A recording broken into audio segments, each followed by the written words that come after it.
basicamente, esse tipo de ataque ele pode afetar qualquer computador conectado na internet, seja ele de uma corporação ou seja ele de uma pessoa física, né, de um usuário doméstico.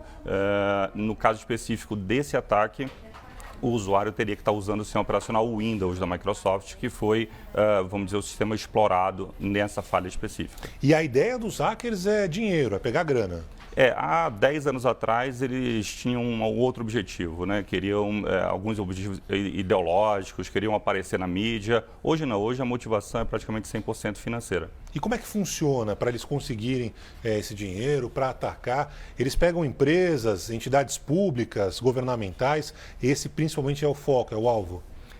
O maior alvo são as empresas por causa do poder financeiro, né? Então, por exemplo, nesse tipo de ataque específico que aconteceu na sexta-feira, a gente ainda vê acontecendo hoje, o atacante, o cybercriminoso, ele sequestra o teu computador, basicamente ele bloqueia o acesso ao computador. Você não consegue mexer em nada. Não consegue mexer em nada e para ter o acesso de volta você precisa de uma senha, que só ele dispõe dessa senha. Então, para ter essa senha, você precisa pagar, nesse caso, ele estava cobrando $300 por computador, você pagando, em teoria, você ter de volta o acesso. Por que em teoria? Porque às vezes você não recebe a senha, né? Mas, via de regra, você tem acesso de volta às suas informações. E as empresas, ou mesmo a pessoa física, né, que nem um computadorzinho em casa, tem alguma coisa que pode fazer, tem forma de se precaver no ataque desse hacker? A gente está acostumado a ver aqueles filmes, né, que os hackers entram em qualquer tipo de computador, conseguem fazer coisas incríveis.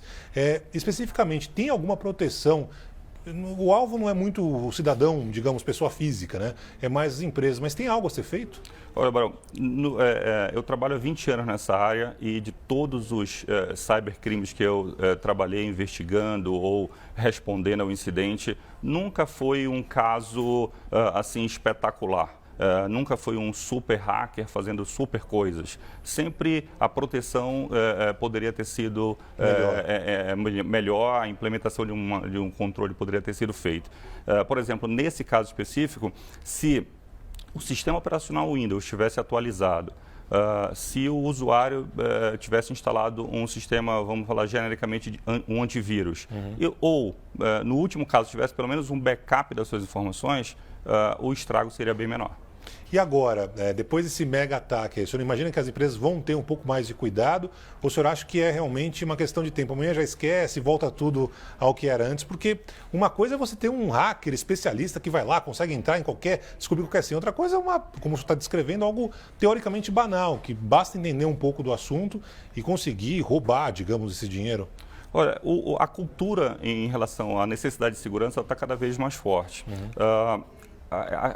O problema está chegando mais perto das empresas ao longo dos anos e a conscientização, por conseguinte, está aumentando. Então, eu acredito que essa onda, né, da necessidade de segurança, da consciência da necessidade de segurança, ela tende a crescer e as pessoas também não vão mais ter opção de ignorar a segurança. A segurança hoje ela é um pré-requisito para você ter sistemas na internet. Você não tem um sistema de internet banking ou um envio de imposto de renda pela internet sem ter segurança. Então, eu acho que esse caminho é sem volta. Para quem está acompanhando a gente em casa agora, que ouviu falar desde sexta-feira nesses ataques, né? Tem alguma preocupação, alguma coisa que ela pode fazer de uma maneira simples ou não? Você falou de um antivírus, né? Que tipo de solução, digamos, simples a pessoa pode ter para, evidentemente, não ter nenhum tipo de problema específico no seu computador? Olha, para esse ataque especificamente, se qualquer usuário doméstico atualizar o Windows, já resolve o problema. Porque esse ataque utilizou uma falha do Windows, conhecida já há 2 meses, a solução para esse problema já existe há 2 meses, então só foi atingido quem não atualizou o Windows. Se você tem o Windows atualizado, você está livre ao menos desse ataque. Mas como uma recomendação genérica, se você manter os sistemas atualizados e tiver um software antivírus, você está protegido. Remediação, backup. A gente ouviu falar muito desde sexta-feira no tal do Bitcoin, né? Que é essa moeda em que esses hackers teoricamente pegaram dinheiro para depois pagar. Como é que funciona esse Bitcoin, né? E há alguma forma de rastrear esse pagamento, se alguém efetivamente for lá depositar? Então, os hackers, ou os cybercriminosos, melhor dizendo, eles utilizam esse tipo de moeda justamente pela dificuldade de rastreamento, né? Então, é uma moeda virtual, né, que tem cotação, né, essa moeda tem cotação, vale tantos dólares. Muitas empresas ao redor do mundo utilizam essa moeda para vender passagens aéreas, até para você comprar carro ao redor do mundo utilizando Bitcoin. E a grande dificuldade de rastrear é o trunfo desses hackers para captar dinheiro do mercado. Ainda indo para a ficção, Rogério, a gente acompanha muito o filme, né, de que as pessoas vão lá, entram no site do Pentágono, do FBI, conseguem fazer coisas inacreditáveis. Isso é possível? O senhor está falando que esses hackers que fizeram já esse estrago todo, digamos, são hackers que conseguem ali, de uma forma relativamente tranquila, realizar esse tipo de ato. Algo maior, de importância e impacto mundial na segurança e tal, é algo possível ou é só no mundo da ficção? Totalmente possível, já existem diversos casos no mundo, plantas industriais invadidas, sistemas de fornecimento de energia elétrica invadidos, hospitais com sistemas que mantêm pacientes vivos, né, ou não invadidos. Então, olha, existe um trabalho nessa área de segurança da informação chamado de teste de invasão.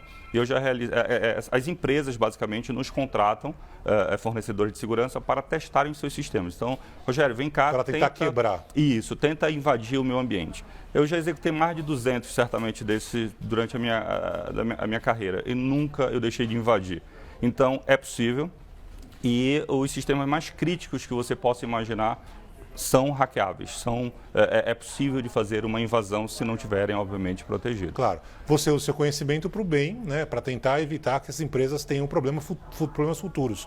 Agora, é fácil identificar esse cara que vai lá, esse bandido que vai lá e faz essa quebra, né, dos códigos para conseguir o dinheiro, ou é uma coisa muito complicada? Olha, a cibersegurança, de uma forma geral, é algo complicado, algo complexo. No entanto, né, como eu mencionei há pouco, os grandes cybercrimes aí que a gente tem notícia, né, e o último foi esse de sexta-feira, tem medidas fáceis de prevenção. O grande problema, que é realmente difícil de você proteger, que você geralmente não previne, você remedia, você responde ao ataque, são os ataques direcionados. Quando um grupo de cybercriminosos que são patrocinados por alguém, às vezes até governos. Então, você tem casos de governos da China, por exemplo, patrocinando grupos internos para roubar via internet segredos industriais, etc. Então, esse tipo de ataque que é direcionado para uma organização, então eu vou atacar aquela empresa, eu quero aquela informação, esse tipo de ataque é mais difícil, mas existe solução para tudo isso. A gente está falando de cyberataque, né? Algo grande, né? Em grande escala, que foi acontecendo na sexta-feira e hoje em boa parte da Ásia. No dia a dia, né, para o cidadão comum, o que mais a gente tem de reclamação é justamente aquele lá que clica naquele link que não devia clicar ou instala um programa que não deveria instalar, que enfim, não é oficial. Esses são os do dia a dia, né?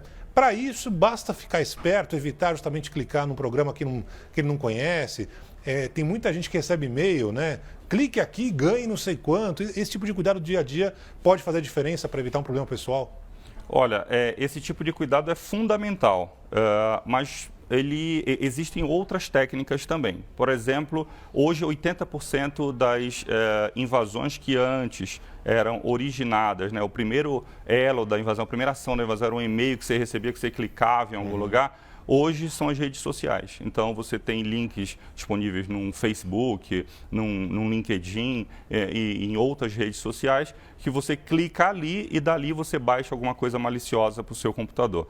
Então, esse tipo de comportamento de não sair clicando, navegando onde você não conhece, é importante. Infelizmente, não é suficiente. Quer dizer, você tem que ter outras ações em conjunto, como as que eu mencionei há pouco. Para terminar, Rogério, existe sistema que é impenetrável, aquele que nem o mais astuto, mais sagaz hacker consegue entrar? De jeito nenhum. Todos são falíveis? Todos são hackeáveis.